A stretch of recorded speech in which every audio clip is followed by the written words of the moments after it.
কোটা আন্দোলনকে কেন্দ্র করে পুরো দেশ যেখানে বিপর্যস্ত অবস্থায় সহিংসতায় এবং সংঘর্ষে লিপ্ত এই সাধারণ শিক্ষার্থীদের যে আন্দোলনটি চলমান ছিল সেটি হলো কোটা আন্দোলন। এই কোটা আন্দোলনের শুরুটা ঘটেছিল 2018 সালে এবং আমরা দেখেছিলাম 18 সালের পরে মামলা চলমান অবস্থায় এই কোটা আন্দোলন আবারও 2024-এর এই জুলাই মাসের শুরুতেই কিন্তু আবারও জাগ্রত হয়ে উঠেছিল। এই কোটা আন্দোলনের যে কর্মসূচিগুলো বিভিন্ন দফায় দফায় কর্মসূচি দিচ্ছিল, সেই কর্মসূচিগুলো ছিল ঢাকা বিশ্ববিদ্যালয়ের কেন্দ্রীয় লাইব্রেরির সামনে থেকেই এইগুলো প্রকাশ করছিল সমন্বয়করা। সেই সমন্বয়কদের ভিতর থেকেই কিন্তু লাস্ট যে কর্মসূচিটি আমরা পেয়েছিলাম সেটি শাটডাউন কর্মসূচি, পুরো বাংলাদেশ শাটডাউন কর্মসূচিতে লিপ্ত ছিল। সেই দিন থেকে আমরা দেখেছি যে বাংলাদেশের বিভিন্ন অঞ্চলে বিভিন্ন পয়েন্টে কিন্তু আমরা দেখেছি যে ঢাকা শহরগুলোতেও শিক্ষার্থীরা, সাধারণ শিক্ষার্থীরা কিন্তু এই আন্দোলনে লাগাতারভাবে কিন্তু তারা সম্পৃক্ত ছিল এবং লাগাতার সম্পৃক্ততা থাকার কারণে আমরা দেখেছিলাম প্রথম অবস্থায় কিন্তু তাদের যে কর্মসূচির যে দফাগুলো ছিল সেই দফাকে কেন্দ্র করেই কিন্তু তারা আস্তে আস্তে কর্মসূচি বড় করতে থাকে এবং কর্মসূচি বড় করার পরে আমরা দেখেছিলাম যে পুলিশের সঙ্গে এক পর্যায়ে কিন্তু তাদের যে ধাওয়া পাল্টা দেওয়ার ঘটনা ঘটে। ঢাকা বিশ্ববিদ্যালয় থেকেই শুরু হয় এই ধাওয়া পাল্টা দেওয়ার ঘটনা। আমরা দেখেছিলাম 18 তারিখ থেকে কিন্তু এই যে কর্মসূচির যে ধাওয়া পাল্টা দেওয়ার ঘটনা সেটি কিন্তু শুরু হয়েছিল। কর্মসূচি বাড়ানোর সাথে সাথে আমরা দেখেছি যে এই সংঘর্ষে লিপ্ত হয়েছে সাধারণ শিক্ষার্থীরা এবং সাধারণ শিক্ষার্থীদের সংঘর্ষের পরে আমরা দেখেছি যে বাড়তে থেকেছে লাশের সারি এবং লাশের সারি বাড়তে থাকার সাথে সাথেই আমরা আবারও যেটি দেখতে পেলাম যে এ পর্যন্ত গতকাল অর্থাৎ 27 জুলাই পর্যন্ত মোট গ্রেপ্তারের সংখ্যা দাঁড়িয়েছিল 9,000-এর মতো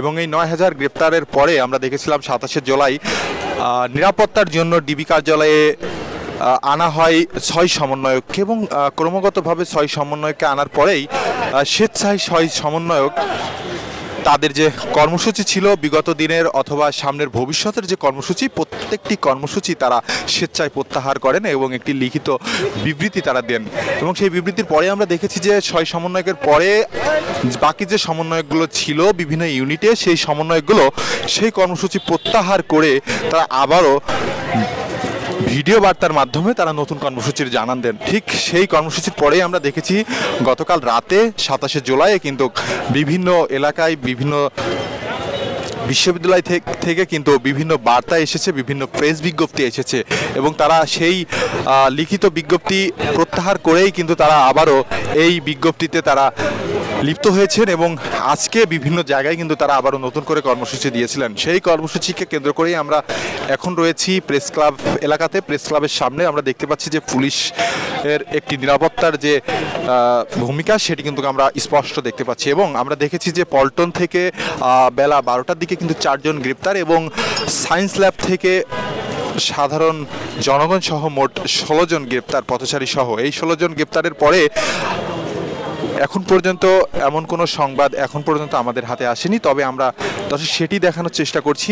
এখন কিন্তু তারা পল্টনের দিকে অবস্থান করছে, অর্থাৎ আমরা দেখতে পাচ্ছি পুলিশের সাজোয়া যান সহ কিন্তু তারা এখানে ঠিক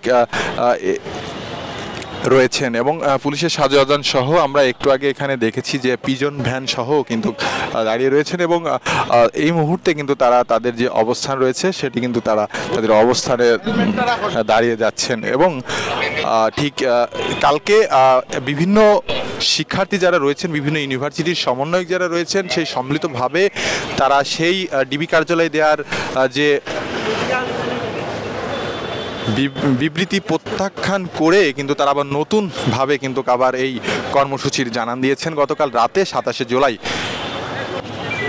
দর্শক আমরা দেখতে পাচ্ছি প্রেস ক্লাবের ঠিক সামনে যে রাস্তাটি রয়েছে সেই রাস্তায় যে গেট রয়েছে অর্থাৎ ডিআরইউ এর ঢোকার যে রাস্তাটি রয়েছে সেই রাস্তা কিন্তু ইতিমধ্যেই ব্লক করে রাখা হয়েছে সকাল থেকে এবং নিরাপত্তার দায়িত্বে যারা রয়েছেন এখানে পুলিশ সদস্যরা সবাই কিন্তু এই গেটটি বন্ধ করে দিয়েছেন এবং এই গেটের ভেতরে বা বাহিরে কাউকে ঢুকতে দিচ্ছেন না আইনশৃঙ্খলা বাহিনী।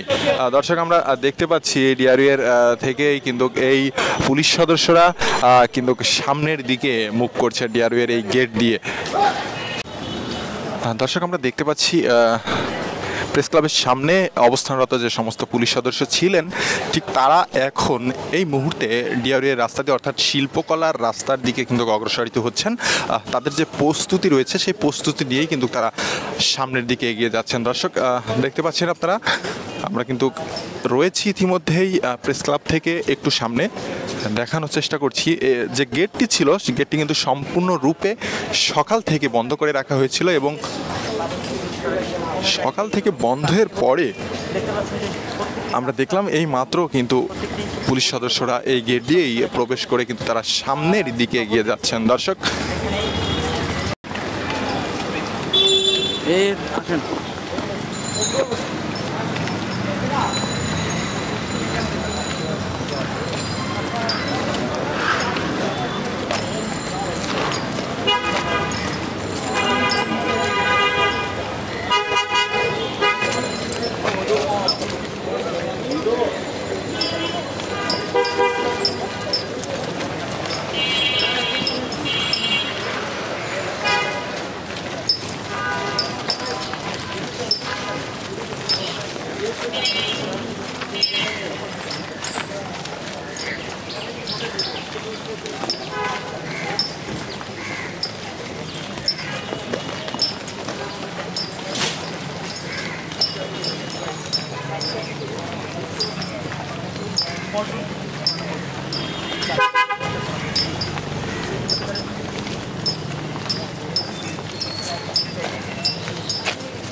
দর্শক ইতিমধ্যেই পুলিশের সেই নিরাপত্তা টিম কিন্তু ইতিমধ্যেই ডিআরইউ এর সামনে এসে অবস্থান করছে। আমরা দেখতে পাচ্ছি ডিআরইউ এর সামনে যে রাস্তাটি রয়েছে সেই রাস্তা দিয়ে কিন্তু তারা সামনের দিকে এগিয়ে যাচ্ছে। আমার সামনে রয়েছে ঠিক ডিআরইউ এর যে বাংলাদেশ ক্রাইম রিপোর্টার্স অ্যাসোসিয়েশনের যে গেট রয়েছে সেই গেটের সামনে। দর্শক এই মুহূর্তে আমরা কিন্তু রয়েছি ডিআরইউ এর সামনে। সত্য, বস্তুনিষ্ঠ ও নিরপেক্ষ দৈনিক জনবাণী।